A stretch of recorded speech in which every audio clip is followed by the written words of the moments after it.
नमस्ते दोस्तों, हरिओम, राधे राधे। आज मैं आप सभी के लिए लेके आई प्रभु श्री राम की वंशावली।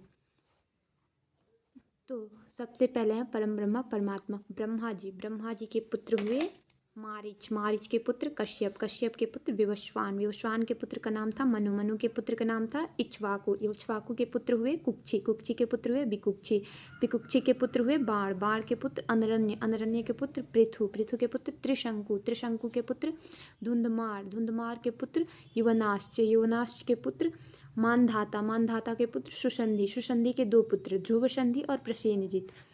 ध्रुव संधि के पुत्र भरत के पुत्र असित के पुत्र सगर के पुत्र असमंज के पुत्र थे अंशुमान के पुत्र हुए दिलीप के पुत्र भागीरथ के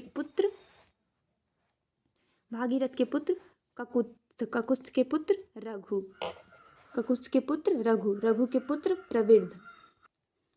पुत्र प्रवृद्ध के पुत्र शंखंड के पुत्र सुदर्शन के पुत्र अग्निवर्ण के पुत्र सिघ्रग के पुत्र मरु के पुत्र प्रशुश्रुक के पुत्र अम्बरीश के पुत्र नहुष के पुत्र ययाति के पुत्र नाभाग के पुत्र अज के पुत्र दशरथ। अब दशरथ के 4 पुत्र होते हैं। दशरथ के 4 पुत्रों का नाम तो आप सभी को पता ही होगा।